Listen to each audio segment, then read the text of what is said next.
Análisis del discurso publicitario desde las perspectivas gráfica y semiótica de la publicidad expuesta en los locales comerciales del clúster de cuero, calzado y marroquinería en el sector del Restrepo de la ciudad de Bogotá, en Colombia.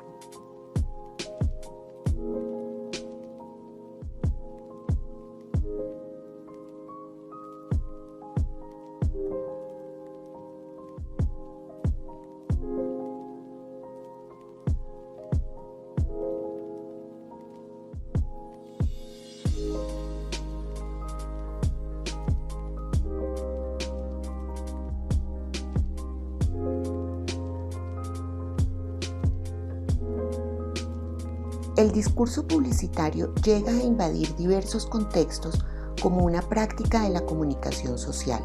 En palabras de Yala en 2018, el discurso publicitario es comprendido como una narrativa que se construye desde la identidad de marca, las estrategias de mercadeo y publicidad y los elementos propios de la cultura, entendiendo esta última como un conjunto de creencias y valores que comparten un grupo de individuos para mantenerse cohesionados. Así pues, dichos individuos aportan de manera natural y significativa elementos simbólicos, lingüísticos e icónicos que contribuyen a la construcción del discurso gráfico, conformado por colores y formas que pueden evolucionar a productos publicitarios más elaborados, mediados generalmente por una identidad académica o comercial. Esto quiere decir, este discurso llega a su destinatario final como una identidad verbal o un elemento iconográfico. Es entonces que a partir de lo anterior, que Valencia et al. 2015 afirman también que el discurso publicitario está conformado por elementos lingüísticos, enunciativos y semióticos, siendo el resultado de prácticas sociales y culturales particulares a la época en que se desarrollan, teniendo en cuenta que se siembran en el imaginario colectivo y que llevan a transformaciones culturales reflejadas en los comportamientos de los sujetos a partir de las configuraciones, apreciaciones, lectura y entendimiento de la realidad. Para Pellicer 2010, el discurso publicitario también responde a un nivel discursivo y a otro narrativo. Esto quiere decir que se conciben una cantidad infinita de historias que regularmente responden a una intención narrativa humana mediada por una construcción publicitaria. Sin embargo, no puede ser solo intencional. Aquí cohabitan otra serie de fuerzas propias del contexto y de los individuos, donde se crean mecanismos narrativos particulares basados en la alternancia dicotómica de tensión-distensión.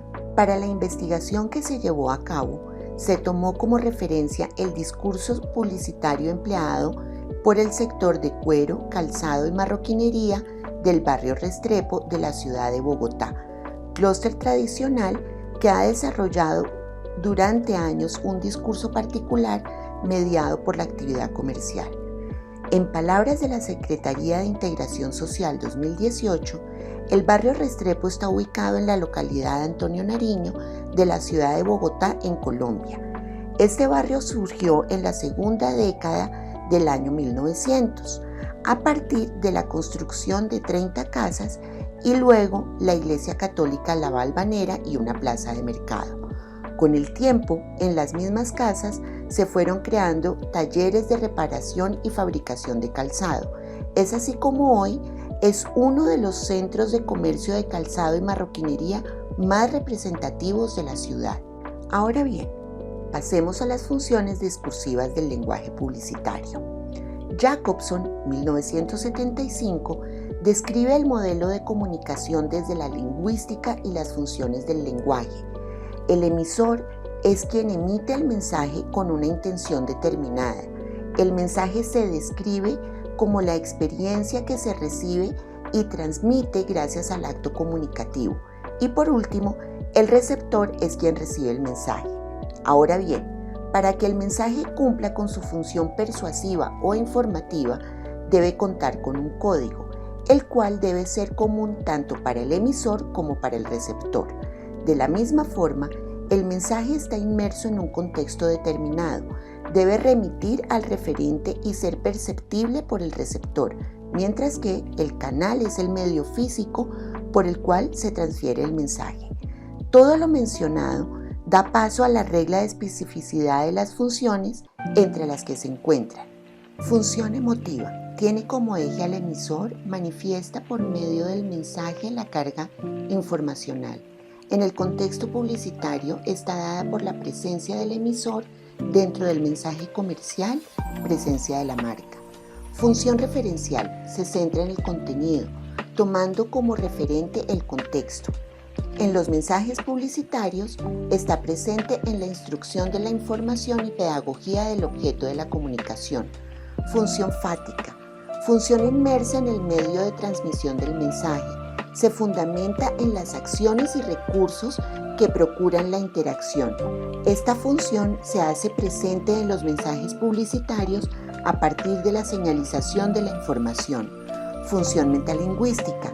El código señala al lenguaje. En el mensaje comercial se hace presente a partir de la pertinencia publicitaria de la información. Función poética. Se centra en el mensaje mismo. La construcción lingüística del mensaje pretende una consecuencia deliberada. En el mensaje publicitario se evidencia a partir de la conformación retórica del manifiesto. Y por último, función conativa, centrada en el destinatario, presente en el mensaje publicitario con la implicación activa del receptor. Por su parte, Barthes, 1970, se ocupa de examinar con detalle la imagen contenida en el mensaje publicitario y aborda el análisis semiológico desde el mensaje mismo, más allá de la evaluación de los instintivos convencionales. Es así como este mismo autor determina tres mensajes diferenciados. Tenemos primero el mensaje lingüístico. Hace referencia a los elementos textuales o lenguaje escrito que igualmente puede ser parte de la imagen por medio de etiquetas o rótulos. Por otra parte tenemos el mensaje icónico simbólico, también llamado mensaje icónico codificado. Son conjuntos de determinados elementos de la figura que llevan a la significación al accionar de saberes dados por el entorno sociocultural. El código de este mensaje se presenta por la cultura y se conforma por signos discontinuos. También tenemos el mensaje icónico literal o mensaje icónico decodificado. Son los objetos reales de la escena compuestos por signos discontinuos y los significantes, dados por las fotografías de los elementos. Abordemos ahora a Peninú, 1976, quien nos habla de las funciones de la publicidad, y estas son: denominación, que consiste en bautizar el producto con un nombre propio que lo distinga de los demás productos de su género, sello de identidad. Dar una apariencia humana por medio de la marca. Predicación. El producto adquiere un carácter, su imagen de rasgos distintivos. Y por último, nos habla de la exaltación. Toda la comunicación publicitaria es positiva y afirmativa, cara halagadora al universo de los bienes. Hablemos ahora del discurso publicitario de la imagen, semiótica y gráfica popular. Los signos como articuladores de ideas están regidos por leyes específicas que determinan la manera en que se comunican los individuos. Dicho esto, desde la propuesta semiológica de Saussure, 1945, los signos se orientan a una interpretación de la realidad desde lo sensible y lo inteligible, para establecer dinámicas de comunicación basadas en una serie de signos que sean comprensibles por los individuos que hacen parte de la comunidad. Es así como estos signos permiten dar sentido a las relaciones semióticas desde la arbitrariedad, la linealidad significante y la mutuabilidad e inmutuabilidad, cada una como característica inseparable que hace del lenguaje un elemento autorreferencial. ¿Qué sucede entonces con la imagen dentro de un sistema sígnico? La imagen como un referente visual se compone de elementos denotativos y connotativos que implican un reconocimiento y conocimiento por parte de los grupos poblacionales específicos, donde se establecen una serie de normas que orientan a una interpretación más allá de la simple transmisión de información. Para Debray, 1998, las imágenes como sistemas representan momentos específicos de la historia, es decir, desde las edades de la mirada se encuentra un conjunto de significaciones desde las que se analiza la forma en que han evolucionado los signos. Ahora bien, parece sensato afirmar que la imagen desde una perspectiva semiótica es el resultado de una combinación de signos que se manifiestan icónicamente y de forma material. Al respecto, Magariños 2001 se refiere a la imagen material como la evidencia de imágenes mentales combinadas que responden al color, la textura y la forma. Es evidente que para que la imagen siga cumpliendo su función, deberá ser signo en su definición y estructura, pero es necesario responder a las características de representación y percepción. Muchas son las formas en las que los individuos han definido a las imágenes. Algunos se refieren a ellas como representaciones mentales de la realidad y otros, por el contrario, las formalizan desde su visualización en un formato, sea este pictórico, audiovisual, espacial o digital. Pero la imagen es mucho más que eso. La imagen es cultura y es representación. Convoca de un modo instantáneo la relación que el individuo tiene con imágenes, es decir, se alude a una experiencia anticipada. De la Flor 2010 considera la imagen como una expresión social que evidencia las particularidades y necesidades de los individuos en una comunidad específica y sus formas de relacionamiento. En las diferentes agrupaciones sociales, las imágenes tienen mayor fuerza que los textos, pues poseen un poder pragmático que les permite comunicar efectivamente según sean las condiciones de las comunidades. Así pues, las imágenes por excelencia se transmiten más rápidamente que los textos. Dondis, 1976, sostiene que la manera de asimilar y generar imágenes depende de las circunstancias de cada individuo. Es entonces como esta autora se refiere concretamente a la alfabetización visual, que alude a la forma en que los miembros de una comunidad comparten el significado asignado a una imagen. Por otra parte, referirse a la imagen popular es aproximarse a un término que no ha sido lo suficientemente definido, pero en el que vale la pena detenerse, ya que aunque parezca una redundancia, no todas las imágenes tienen esta connotación y algunas, por el contrario, sí merecen reafirmar lo popular sobre la capacidad propia de la comunicación. Hablar de imagen popular, según Barthes, 1966, es concebir lo cultural como un componente principal. En su postura, la imagen posee tres mensajes: un mensaje lingüístico, un segundo denotado y un tercero connotado. El primero se refiere concretamente al lenguaje escrito, el segundo a la descripción visual de los elementos y el tercero a su significado. Es así como el mensaje connotado es claramente cultural, surge de los intercambios sociales de los individuos, se convierte en popular cuando llega a una gran cantidad de sujetos y estos lo incorporan en su imaginario colectivo. Desde el punto de vista de Aguirre 2020, la imagen popular desde lo religioso es un elemento que actúa a partir de la personificación. Esto debido a que las imágenes están relacionadas con prácticas, mitos e intuiciones teológicas que van más allá del simple hecho representativo. La imagen entonces es una dimensión política, económica y social que se evidencia como un fenómeno que expresa la cultura a través de los colores y las formas. Desde la religión, lo popular tiene una lógica estética, que más que metafórica es presencia. La legitimidad de lo popular está relacionada con la conexión entre el significante y el significado, de manera que los significados cobran mayor relevancia. Aparece el concepto de la duplicación, donde es reiterativo el hecho de repetir constantemente las imágenes que se convierten en referencia. A juicio de Chaparro 2013, los individuos asociados a las imágenes populares esperan que toda imagen cumpla explícitamente con una función social, generalmente relacionadas con la moral y el beneplácito.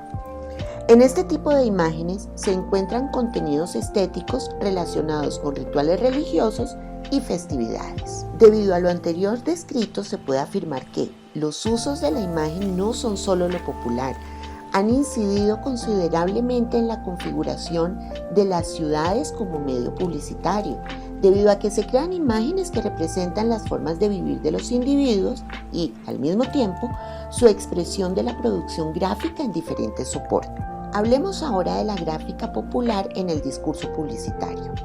La gráfica popular puede definirse como el producto de una serie de intercambios sociales y culturales, reflejo también de las formas de vivir y de interpretar la realidad cotidiana.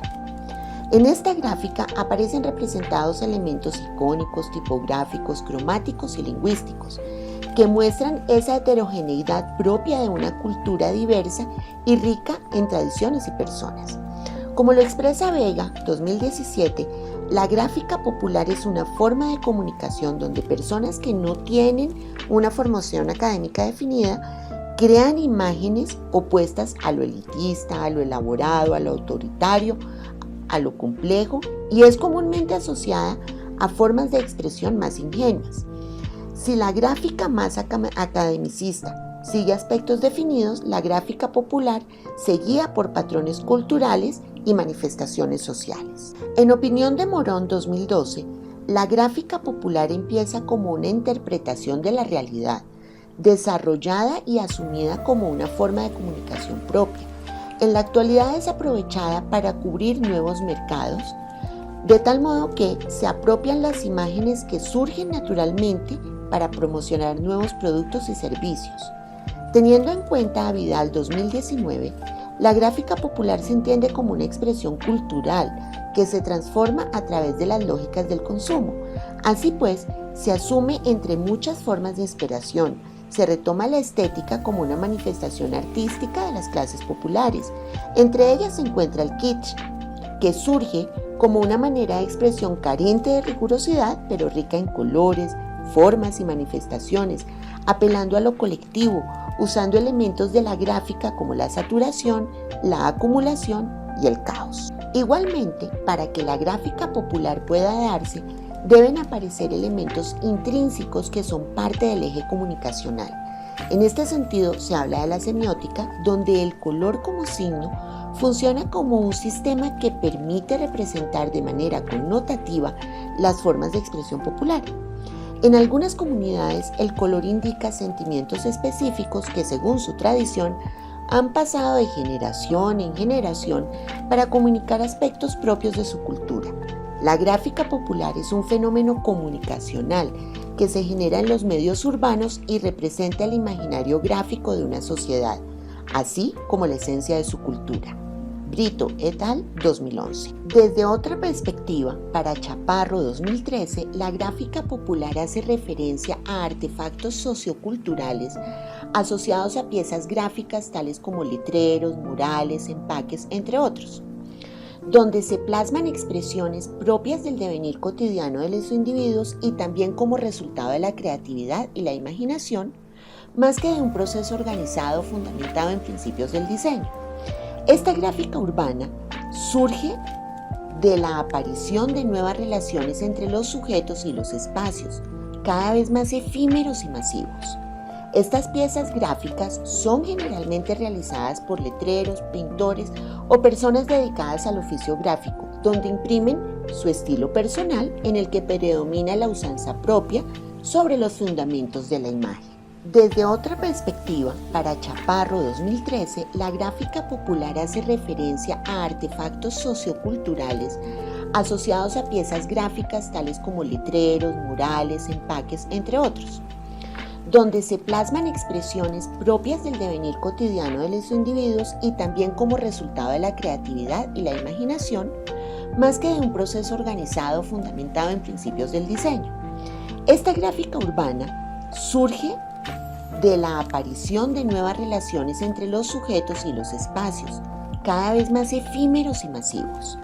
Estas piezas gráficas son generalmente realizadas por letreros, pintores o personas dedicadas al oficio gráfico, donde imprimen su estilo personal en el que predomina la usanza propia sobre los fundamentos de la imagen. Abordemos ahora la metodología. El enfoque cualitativo muestra con una determinada precisión la metodología desde una visión de particularidades que se presentan en una cultura o territorio. Es así como busca detenerse en el conocimiento de características propias del contexto, de los significados de esos distintivos y de comprender cada elemento como partícipe de un conjunto sistemático. Ruiz, 2007.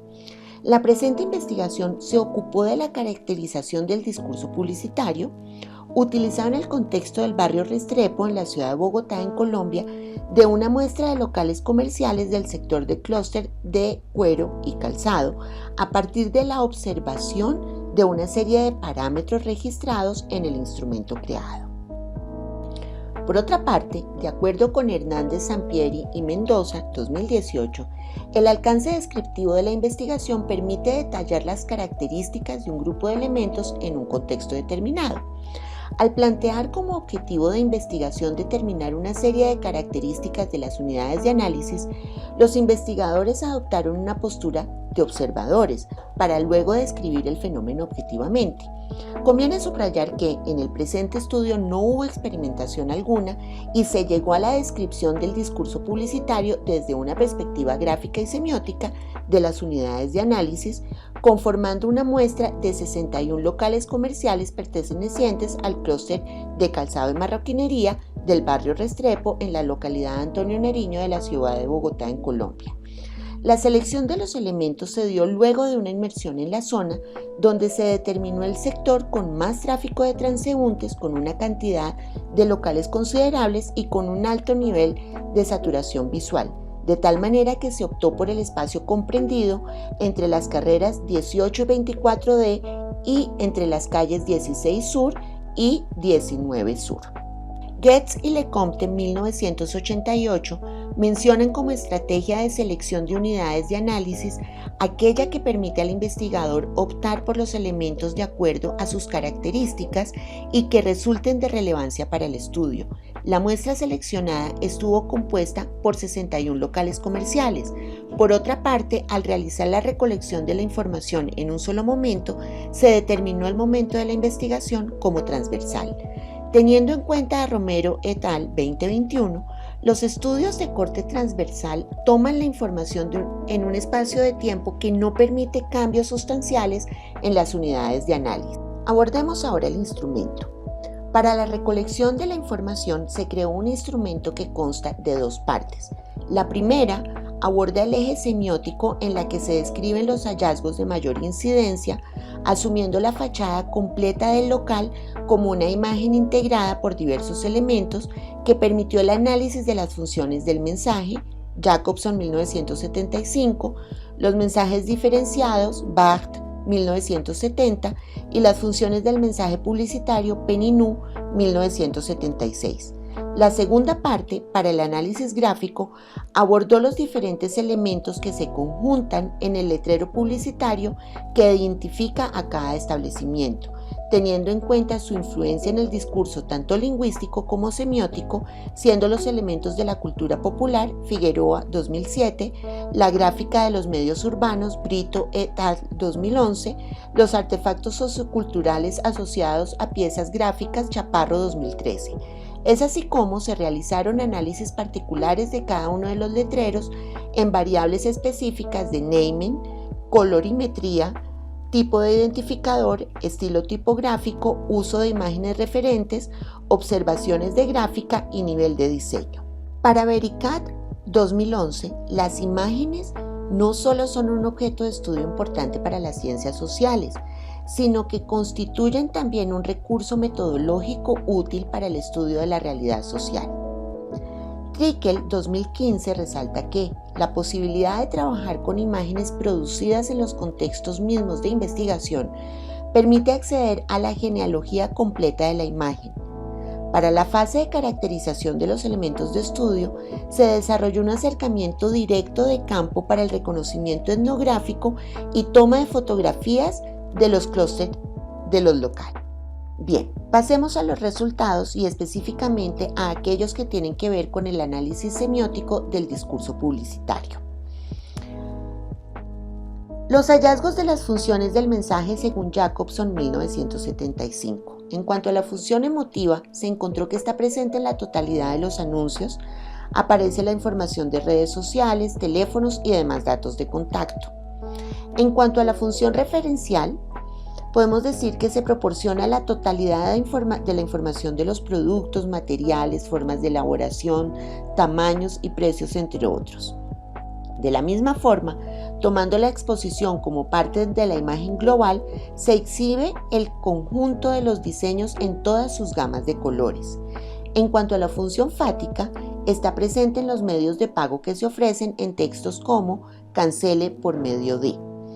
En cuanto a la función metalingüística, si bien hay muchos anuncios que usan como código la lengua castellana, son múltiples los anuncios que utilizan nombres en inglés. Por su parte, la función poética la encontramos en los precios y promociones, ya que están encerrados en viñetas tipo grito. En cuanto a la función conativa, la extensión del anuncio se presenta en adicionales como avisos callejeros ubicados sobre la vía pública. Pasando a los hallazgos de los mensajes diferenciados según Barthes 1970. En cuanto al mensaje lingüístico, está presente en la totalidad de los anuncios. Se puede hablar de una sobresaturación de texto que indica precios, materiales y formas de fabricación, servicios que se prestan y promociones. En cuanto al mensaje icónico simbólico, tomando la fachada como una total imagen, se plantea que aquellos almacenes que generan un gran ruido visual o saturación llevan a la interpretación de precios bajos. Por su parte, aquellos que cuentan con una vitrina más limpia, poca saturación visual y manejo lumínico en sus estanterías son interpretados como una venta de artículos de mayor costo. Se perciben como productos de marcas costosas. En cuanto al mensaje icónico literal, sobresalen modelos con el uso de los productos e imágenes de los mismos en los letreros de las fachadas y de los almacenes. En cuanto a los hallazgos de las funciones del mensaje publicitario según Peninú 1976, encontramos que en la denominación, la totalidad de los almacenes cuenta con su propia denominación, en diversos casos con nombres de personas o palabras en inglés.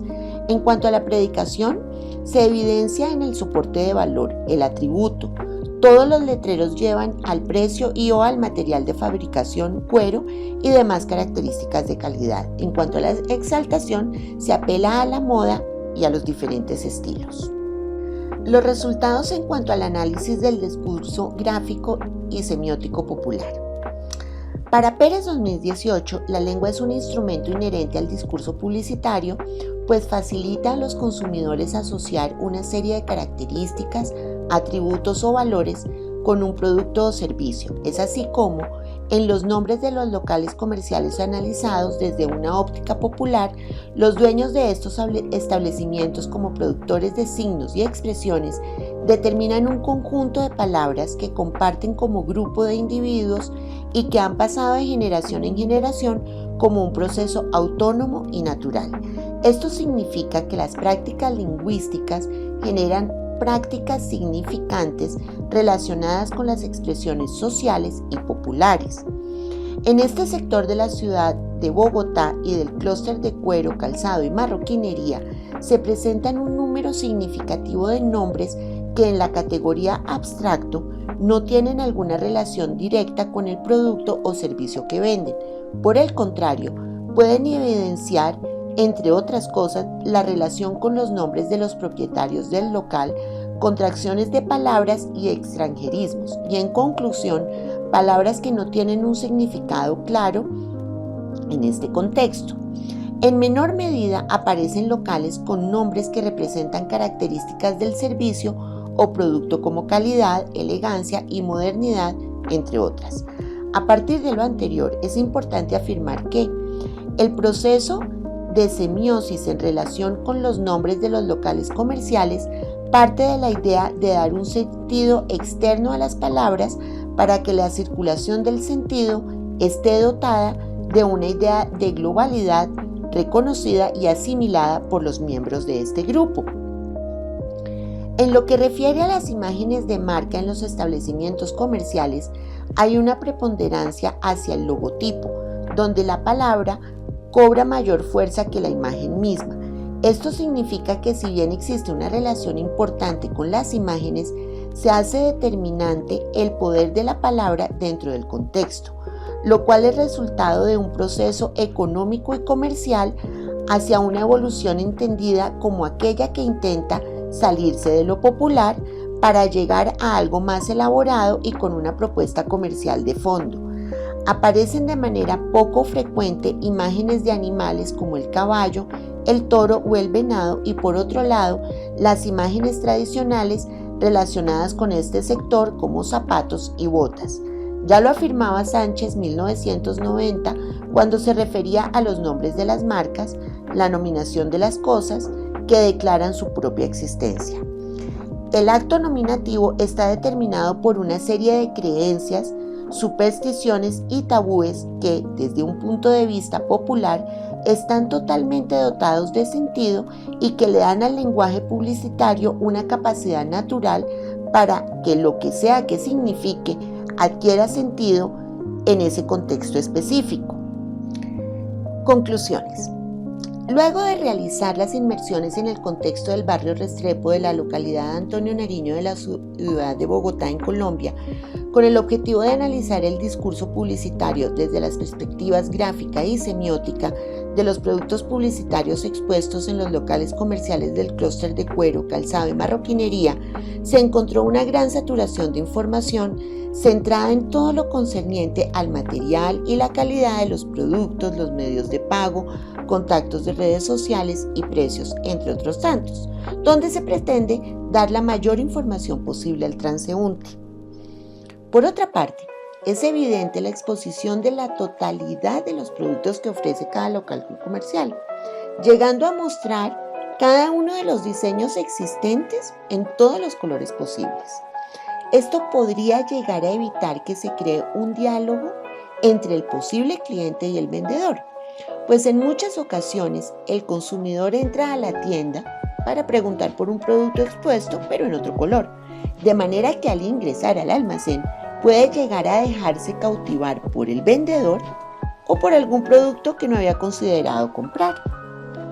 De la misma forma, es posible determinar que el hartazgo de elementos visuales representados en los productos y componentes comunicativos se relacionan directamente con lo popular y bajos precios, mientras que aquellos pocos locales encontrados con baja saturación de elementos, vitrina con un diseño deliberado y planeado, iluminación tenue y dirigida hacia los productos expuestos, entre otros, son tiendas percibidas como de marcas costosas y de calidad superior.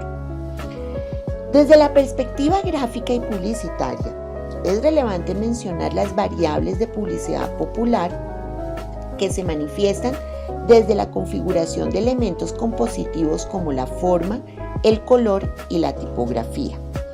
A mayor presencia de publicidad popular, menos relación existe entre estos elementos compositivos. Si bien es evidente una intención comunicativa, el discurso publicitario y gráfico no contribuye de manera efectiva a que se cumpla con el efecto comunicativo. Elementos como los colores cálidos, las tipografías sin serifas, la no definición clara de imágenes de referencia, los nombres de marca abstractos y el nivel de diseño bajo son claramente variables de publicidad popular que representan este nicho de mercado, pero siguen siendo insuficientes para configurar un discurso propio. El discurso que hace parte de la publicidad popular persuade, crea comportamientos y está influenciado por el contexto mediático, social y económico. Asimismo, es motivado por diferentes aspectos sociales, precarios e informales, donde se crea una atmósfera caracterizada por el ruido cromático y figurativo que se combina con otras manifestaciones culturales como el baile y la música. Finalmente, es determinante mencionar que la publicidad popular es el resultado de las relaciones presentes entre los individuos de una comunidad y las actividades que tienen una intención comercial. Para el sector analizado existen diversas influencias que han posibilitado la creación de los productos publicitarios actuales, tales como la tradición, el tipo de producto y servicio, las tendencias internacionales y, entre otras cosas, elementos como el color que han pasado de generación en generación. Es importante decir entonces que la publicidad popular del cuero, calzado y marroquinería en el sector seleccionado es única para esta categoría y está configurada desde un discurso de austeridad y evoca la tradición y la historia propia del lugar.